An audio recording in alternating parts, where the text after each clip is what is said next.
Hi, good afternoon. Hi, how are you? This is Paula Amezola de Herrera, and looks like your husband and your daughter are right behind you there. Hi, folks. Yes, thank We're you. going to ask you a few questions, but first we're going to give you up to 15 minutes. You can take 1 minute or up to 15. Just say whatever you like, and when you're done, we'll take questions. You can stop at any time, and I'll cut you off at 15 minutes.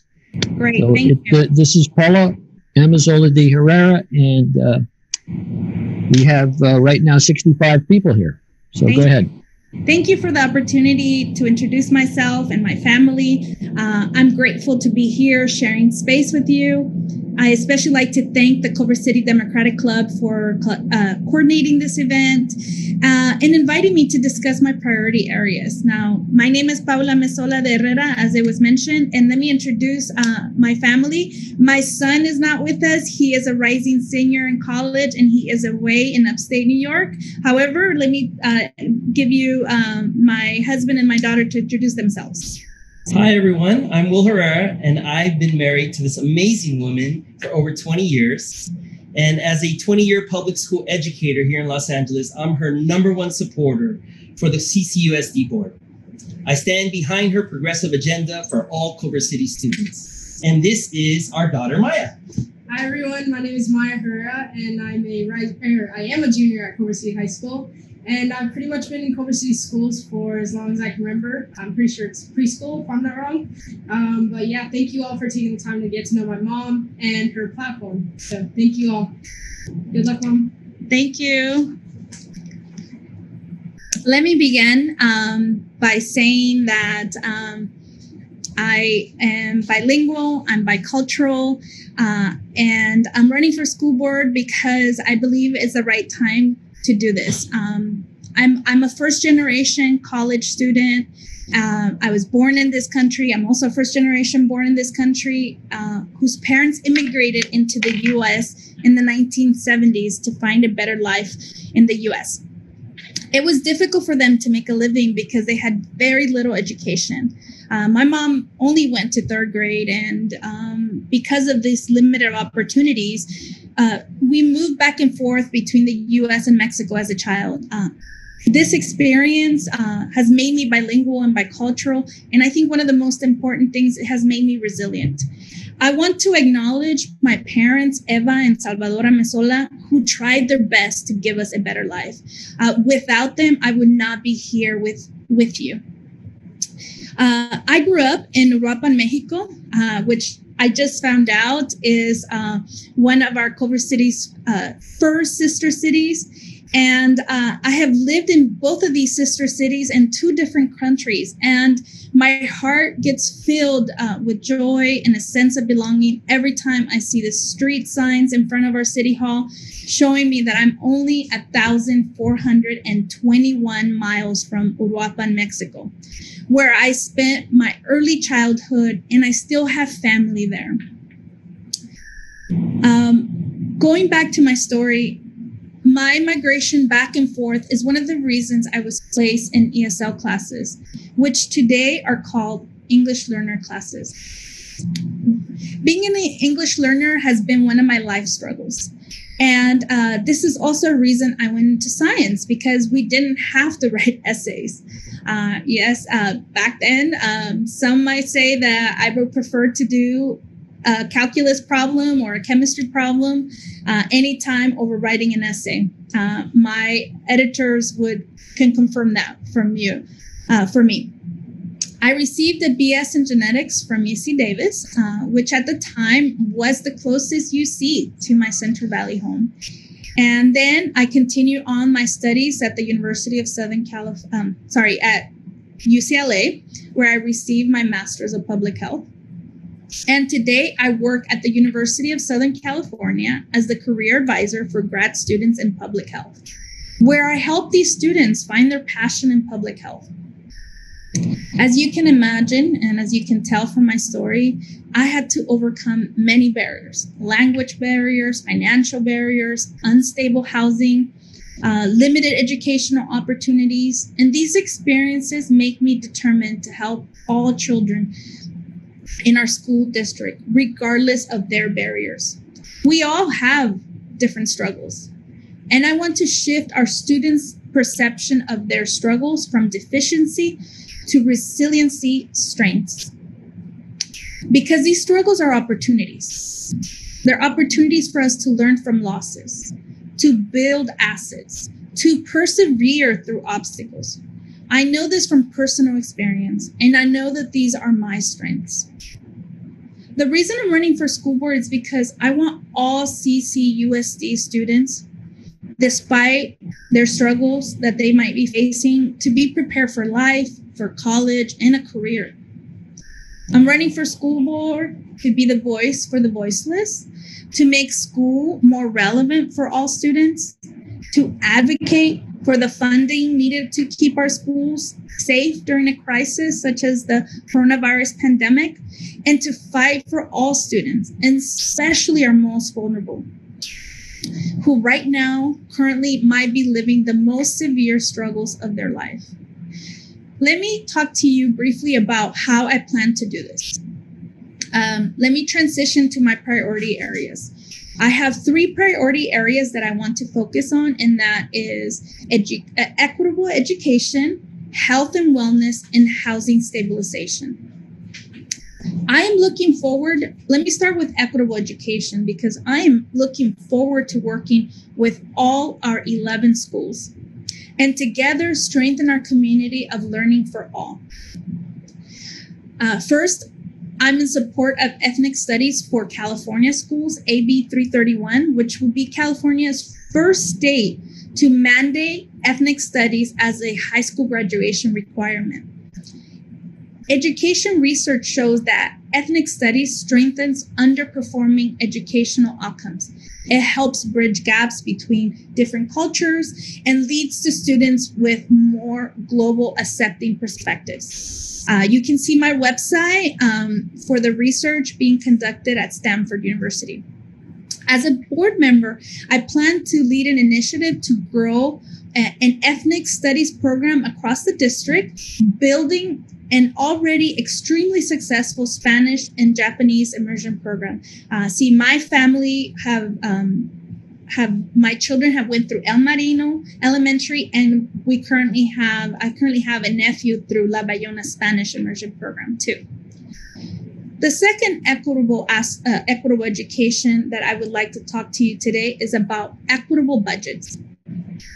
One of our mandates as board members is to review our district spending. I will focus on equitable spending and take a critical look at how we are spending our money. Are we spending to elevate the students who have the most needs? What are other needs that are not currently being funded? I will make sure to advocate for us to align our spending and ensure that our spending reflects our Culver City values, which we value diversity, and we need to start spending to protect that diversity. My professional experience has given me the opportunity to manage large budgets. As a research manager at USC, I was responsible for setting, managing, and balancing over $5 million in federal grants. As a governor appointee to the State Board of Vocational Nurses and Psychiatric Technicians, I oversee a yearly budget of more than $17.5 million. Third, here closer to Culver City, I am the chair of Parks, Recreation, Community Service Commission, and we review and make recommendations on the budget, which this year it was 9.5 million, and we had almost a 14% decrease. Now, during the pandemic, the budget was critical, and there was a proposal to eliminate the only mental health service that the city offered. I quickly responded to this and recommended our city council to please reconsider. As a public health professional, I alerted the city council of the COVID-19 study that showed that depression increased by 12% nationally in April of 2020. Through my advocacy with the council members and community coalitions, we were able to restore these services, and our city tripled their investment in mental health. This is the type of advocacy and collaborative work that I plan to bring to CCUSD School Board. Now, I know that this pandemic is bringing budget cuts. And according to my statewide contacts, the state might be experiencing a 30% decrease in funding in the next few years.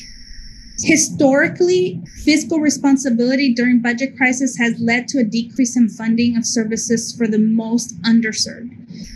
As an English learner, and for example, our English learners are not receiving the needed resources. 3 out of 4 EL students are not ready for college. So I will propose enhanced programming for our English learners, such as pairing our native speakers with our English learners for conversations and tutoring, and investing in teacher development so that they can have the instructional strategies they need to support EL students. While participating in the school board meetings and ad hoc budget committee led by Dr. Kelly Kant and Dr. Tashawn McKeithen, it was clear that the EL teachers were requesting more uniform training. We need to listen to our EL advocates in the district and properly fund their evidence-based ideas on how to improve our EL student performance so that they too can be prepared for life, college, and career. Now, investing in early education for vulnerable children can make a huge difference. It can strengthen the workforce, can grow our economy, reduce later social spending. We must be prepared to do the right thing, even through budget cuts. Now, I know that I still have 2 more discussion. The second one I would like to discuss is health and wellness. As a board of 5 members, we have the responsibility of setting the direction of our district. And I would like health and wellness to be a priority path for our district. Today, I would like to speak to you about the Instagram platform, Dear Culver. I would like to start with a quote from Malika Sadasar, co-founder of Rights for Girls, a human rights organization working to end sex trafficking and gender-based violence in the U.S. I hope for and work towards a world for the next generation in which every girl and woman is valued and can live out her full potential free from violence. I too hope to build a community at CCUSD where our girls are free from violence and actually all our students have safe environments. I will bring Culver City, Dear Culver Instagram issues to the forefront. And some of these issues include sexual harassment, racial microaggressions, lack of response from school administration. This is the culture our students are living through. Hundreds of personal stories have been told on this platform, maybe because there was no other safe place to tell these stories. We need to create safe places for our students to be able to talk. And one of those is in 2018, as part of my Culver City role as commissioner, I led an event called Everyone Deserves to Feel Safe. This was done by the Talk Project, and it was an amazing presentation. This could be a solution. This is a peer-to-peer, evidence-based program focused on building a safe community, building a safe consent culture, and empowering youth to become leaders. We need to build projects like this. We have a lot of more work to be doing in this field.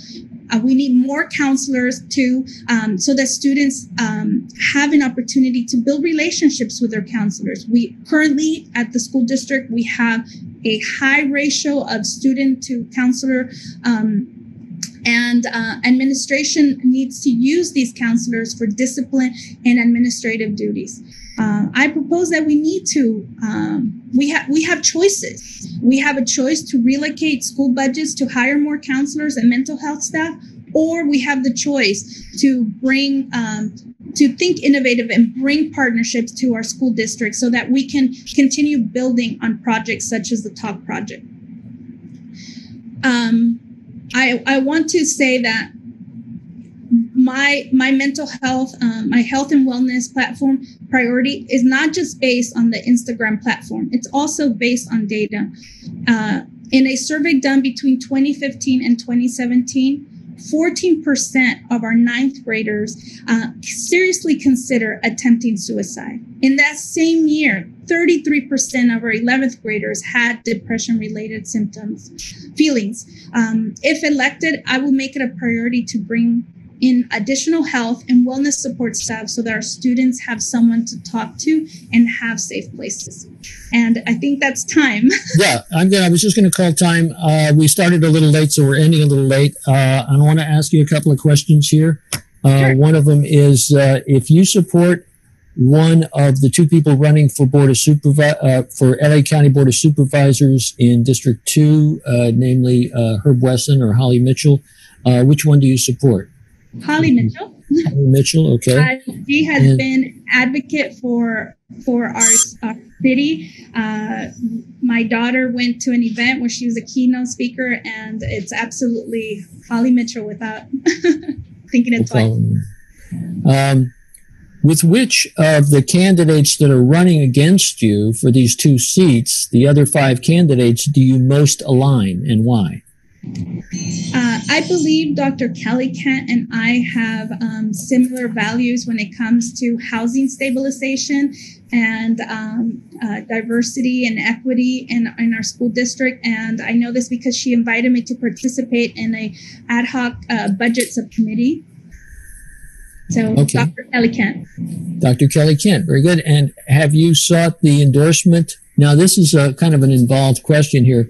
Protect Culver City is the organization that is against rent control in Culver City, and they put the measure on the ballot to make it required a referendum and takes the power away from the Culver City Council.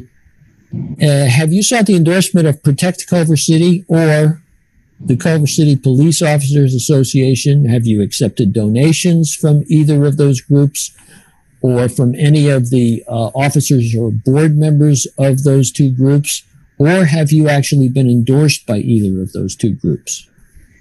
I'm not seeking endorsement. I am not going to accept any support, financial support. And I actually want to speak briefly on why I think it's important for our city to continue supporting Measure B. As I mentioned earlier, my personal experience of moving provided a childhood where I had housing instability. And I know that we need to protect the stability, our housing stability of our families and our teachers. And we know that education does not happen in a bubble. And we need our school board needs to think of children as a holistic manner, and we need to serve all our students. In public health, we call that looking upstream. And I truly believe that it's important for the school board to protect our most vulnerable children, those who are struggling through poverty, unstable housing, single parent homes, and the more likely children. And these events are traumatic events for our children. And every time you move, it's a traumatic event, and it can have implications for mental health and worse health outcomes later on in adulthood. I want to say, please, everyone on the line, I am actually one of the founding members for Protect Culver City Renters. We have advocated to put renter protections, and as a school board member, I would say these will impact 1 out of 4 renters in our school district have school-age children. So I am for renter protections, and I am going to vote no on Measure B. I think that is that the designation for the anti-rent control local Measure B? I guess I should know that. Yes. Anyway, okay. I wanted to just make sure that was what you were referring to there. What's your position on the place of young people in politics? This was coming from Vote 16 Culver City people. How would you support these views if you were elected to the board? I have a 16-year-old, and she is wickedly smart, and so is my 20-year-old son. They have a great education. I strongly support Vote 16, and I think that it's our youth who is at the forefront of the BLM movement, and I think it's important for us to continue supporting the youth and their drive to make us a society that we provide for all, not just a few. And so yes, I'm 100% in support of Vote 16. How about this is a question about the diversity in the student body, and how do you ensure that the faculty reflects the diversity of the student population?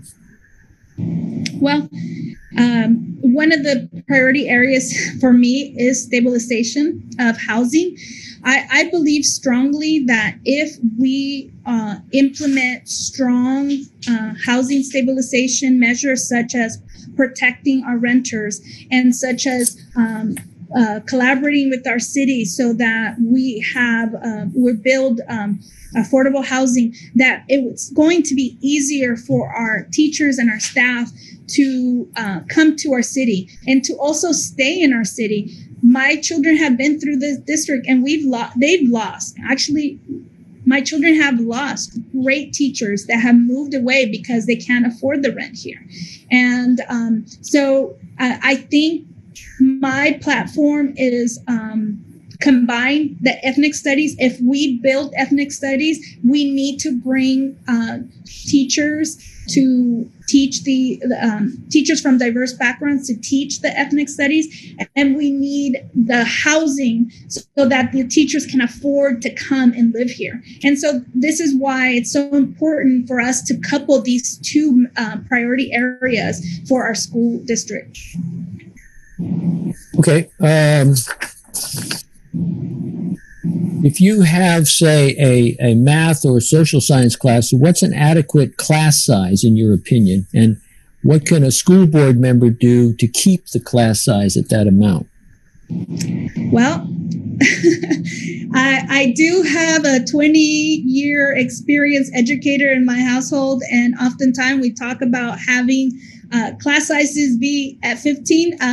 However, I know that this is a very challenging ratio, and I don't think with our current budget that we can achieve that. But we can think about creative ways of bringing in supplemental resources to our classrooms. But yes, we've had this discussion, and the dream number would be 15. What are some of the challenges during this virtual learning process, and what are ways that you would help schools deal with these issues? We're talking about virtual classes and learning. Yes, I'm very concerned with what is happening currently. We understand that the teachers and the families want safe schools. And it's a critical time for us to really think about what we're doing to provide safe environments. The Culver City Parks Recreation Community Service Commission held pocket camps during the summer of 8 to 10 students, and they implemented safety protocols, and both families and staff were safe throughout the summer. Now, this program was continued into the fall, but it has some limitations. Only 48 students have access to this, and it's almost $150 to attend this program. And the most important one, and I think that something that we need to change, is that it's only for Culver City residents. We need to be treating all our students equally. We can't treat our students who are residents in provide more resources and services for them compared to those students who are not residents, who are here on permit. And it's important for us to understand that if our group of permit students are 25%, we get 25% of our budget allocated from the state from these students. And so if we were to lose all these permit students, we will lose 25% of our state budget. And so it's important. What I'm saying is we can improve providing safe environments for our children during this virtual learning time. For example, I have a Bring Wi-Fi to the Parks campaign. I think it's super important for our city to bring Wi-Fi to the parks so that our children can Zoom and take their classes from our community buildings, and that we have PRCS, the department has access to do 200 students in supervised environments. And this is just one example. And we need to build more safe environments for our children, that we put safety protocols, that we work collaborative, and that we have a safe daycare for our children. Education does not happen in a vacuum. I understand that. And I'm looking forward to serving our students and providing stabilizing homes and childcare needs for our students and our families. I've got probably the last question here. We are running 2 minutes behind, so we'll give you until about 2 minutes after the hour. But given all of today's challenges, has the school district done anything to develop emotional intelligence in students? And they would like to know, if yes, at what levels have they done this? And from your perspective, is this sufficient? And then why or why not? Emotional intelligence. Yeah, I think that what's is clear to me from what I'm hearing, what I'm reading on the Dear Culver, and the mental health problems that have been documented in the data, is that we're not doing a great job at it, and we need to do better. And that's why it's one of my priority areas. I think that we need to strengthen the Vote 16. We need to strengthen the POC for Change, BPOC, I believe it's called, BPOC for Change student movements. And through empowerment of our children and our youth, we will be able to improve their emotional intelligence and their community. It's so important for our students to be able to feel that our schools is their community, and that's not happening right now, and it's not happening for many reasons. And we need to model for our students that we can build community. And how we can model building community is by having conversations. It's by coming together and discussing and talking about the yeses and the nos, and how we can come to a collaboration and to a consensus so that we can move forward. And so we can be doing so much better to build community for our students and modeling for them. Okay. This can be a quick one, I guess. Do you support implementing a fraud, waste, and abuse hotline in the school district? You know, this is an issue that I'm currently researching, and I understand that there's an audit that has happened, and I'm looking into the audit, and I'm trying to get the documents from the audit. So at this time, I am not prepared. But what I do want to say is that I am for protecting our environment. I am I repurpose and reuse and recycle, and all my organics are put in the green bin. And so I think what I want to say is, like, we need to protect our environment because that's part of who we are. And if we don't have a safe place to live, then we're not going to be healthy. We're not going to be thriving, and we're not going to be prepared for life or college or a career. I mean, look what's happening up north with the fires. So it's really important for us to make climate change a priority in all our communities. I think that we're talking about reporting letting people call in anonymously and report the way money is being spent improperly or something like that. It sounds like a hotline on trying to save money, it sounds like to me. Was that the understanding you had when I asked the question? Nope. Sorry, I misunderstood, but I think there's an audit, and I'm trying to get my hands. I've sent emails to our city council, and I'm trying to get a hold of that audit and what's happening. Okay. Well, I think we can wrap up this half hour. We've run a little bit over, but we started a little bit late, so I think we're just about at your half hour here, Paula. Can I have just some parting words? If you keep it to about 30 seconds. Okay. So all I want to say is that in the spring, we had an unprecedented event where overnight, our children's lives changed. No more live sports, no more games, no more live performance, no more recess, no more play dates. And we've learned so much from March of 2020. And we now should be working towards how we can live safely, how we can prevent the transmission of this pandemic. And we need to do this for ourselves as adults. We need to do this for our children. We need to do this for our community, for our economic wellness. And we need to make sure that as we learn more, that we do better. And one last thing I want to say, and these are my parting words of another Latina leader from the Central Valley, and that is that sí se puede. We can all make a little effort to change our environment, to change where we live, maybe tutor an English language learner student, help a student with a scholarship application.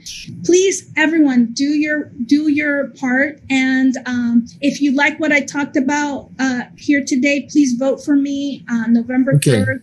That's 60 seconds. So I'll thank you very much. And I'll let our next person in.